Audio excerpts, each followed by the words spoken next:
Chicago Bears Now is presented by Roan. Go check out their commuter collection as they have reinvented the male's closet. I got the commuter shirt on right now. Roan.com/chatsports. Great men's dress wear. Go ahead and look stylish and feel good today. Roan.com/chatsports. Code chatsports for 20% off.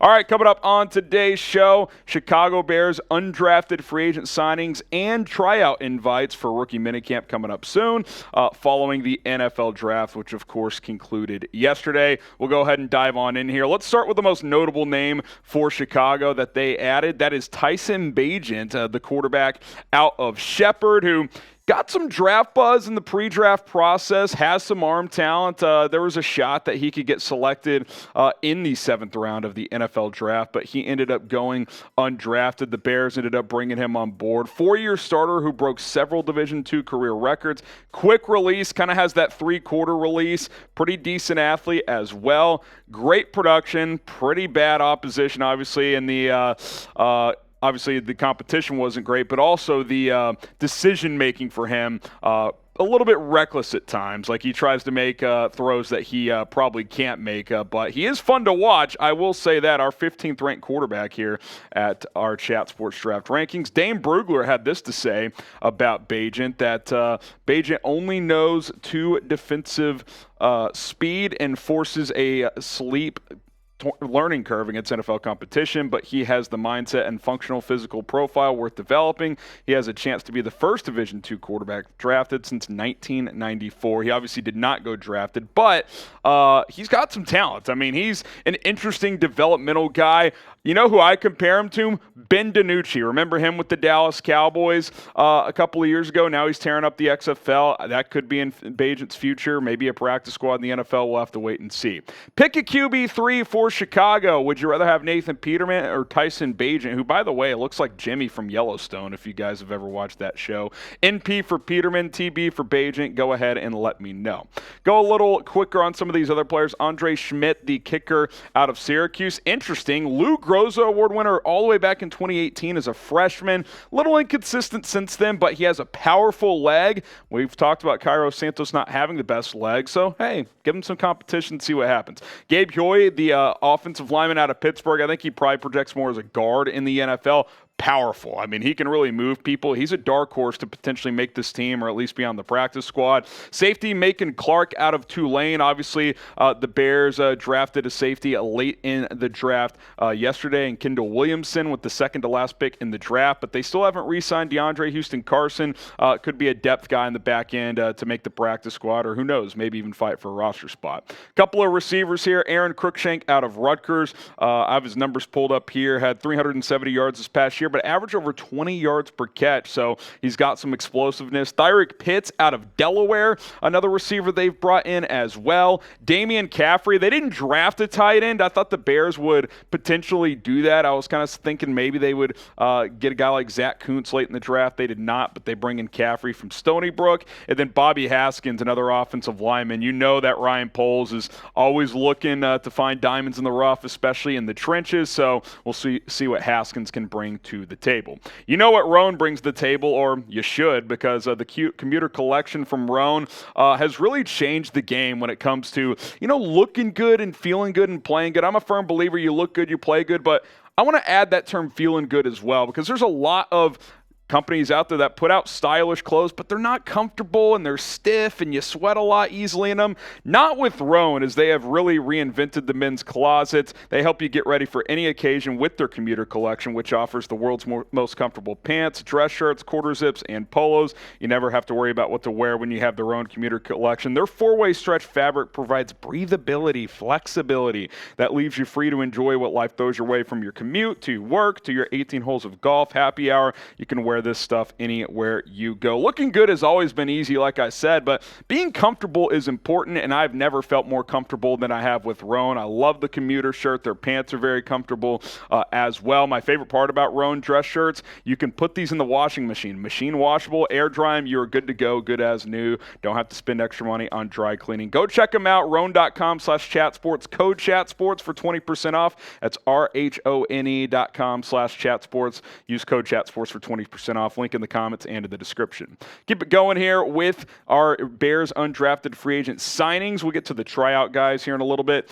Nick Amoah, offensive lineman out of UC Davis. Lorenz, offensive lineman out of Cincinnati again. You know, you throw some darts at some of these guys that go undrafted. Who knows? Maybe one or two impresses you and either fights for a roster spot or is a guy you can develop on the practice squad. Jalen Harris, the edge out of Arizona. That was probably the biggest surprise of the Bears draft, that they did not draft a single edge. So if you're Jalen Harris for a team that really had bad issues getting the quarterback last year, a league worst 20 sacks, hey, here's your opportunity, man. Micah Baskerville, linebacker out of LSU.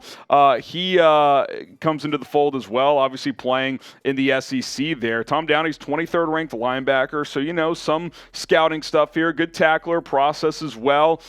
Penn State led them in pass breakups. Major issues in space and poor athleticism. We know that NFL teams look at those athletic traits when it comes to bringing them in as a draft pick. Maybe that's why he went undrafted. Here's Brugler on him.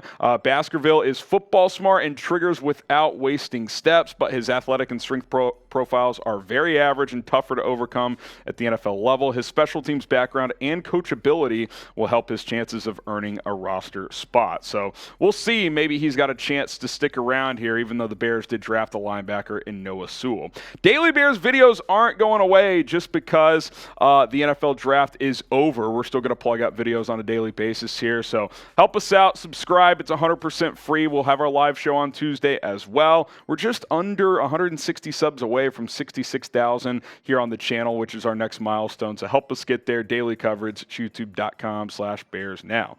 Nugget Warren, yes, Nugget, that's a nickname, of course, the cornerback out of Jackson State. Deion Sanders spoke highly of this kid. Obviously, he coached him and played corner, so he would know better than most. The Hall of Famer says that if he could just clean up some of the technique stuff, he's got great instincts and that he could be a guy that maybe makes it in the NFL, so keep an eye on him. Justin Broiles, safety out of Oklahoma. Producer Sam, you got a note or two, Oklahoma alum on Broiles here? Very high character guy. Obviously a guy that's going to work very hard to try and make this roster. Limited athleticism and size, which is going to hurt him in coverage. Probably profiles as a little bit more of a nickel guy, but played a lot of safety at Oklahoma this past season. And like I said, he's going to be a good guy to have just kind of in the locker room working hard to make the roster and pushing other guys. Yeah, and we've heard from Poles and Eberflus a lot that character is a big part of this, and we've seen that with a lot of the guys they've brought in here the past couple of years. Robert Burns, a running back out of UConn, really more of a fullback. I think if he has a chance to stick in the NFL, that's going to be his role. Deshun Kitchings, the wide receiver out of Newberry, as they bring in another guy on the outside. What was your favorite Bears UDFA signing? Let me know in the comment section down below. Just broke down 16 of them, so if you had to pick one name, go ahead and drop that name down in the comment section. They also brought in several guys for UDFA tryouts for rookie minicamp. And let me just be clear here. Typically these tryout players, they just need bodies to get through rookie minicamp, but it's still an opportunity for these guys. N'Kosi Perry, the quarterback out of FAU, he started his career at Miami, did some decent things there, transferred to Florida Atlantic, has some athleticism, so, you know, maybe he's able to outshine Tyson Bagent during rookie minicamp. We'll have to wait and see. Danny Navarro out of Northwestern, local kid. You guys should know him potentially. Jaden Blue out of Virginia Tech. Danny Kittner, so a lot of receivers here coming in. University of Mary there. Todd Simmons Jr., another receiver coming in. Desmond Besant out of Buffalo, another offensive lineman. Cornerback D. Jordan Strong out of Coastal Carolina. They've plugged out some pros in recent years as that program's been able to develop some talent. D'Anthony Jones, defensive end out of Houston again. Didn't address edge in the draft, so we'll see what he can show. Linebacker Dominique Houy out of Southern Miss, and then Braylon Trahan, defensive back out of Louisiana, the Raging Cajuns here. Then a few more guys. Defensive back Trey Wortham out of UConn.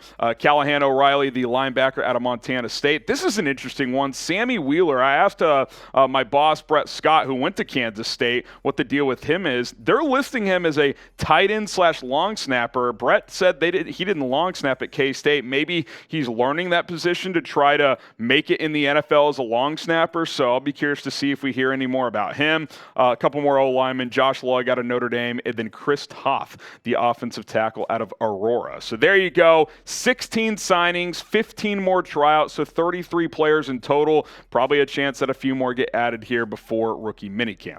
All right, now name a free agent the Bears should sign, and I'm not talking about a UDFA. I'm talking about guys who didn't sign in free agency before the draft. I think the big one we all want to see is Yannick Ngakoue. Will the Bears add him? They certainly need edge help. Remember, Matt Eberflus mentioned at the owners' meetings that adding a veteran defensive lineman after the draft could be a possibility depending on what happens in the draft. Well, they didn't address edge, so I would expect something like that to happen. Drop a name down in the comments below, and we'll see you guys tomorrow. We'll have another video here on Chicago Bears Now. If you missed it, go check out our Bears draft grades video. That went up last night following the NFL draft. I hand out grades for every single player, so be on the lookout for that video as well on the channel. I'm Harrison Graham, Bear Down. We'll see you guys soon.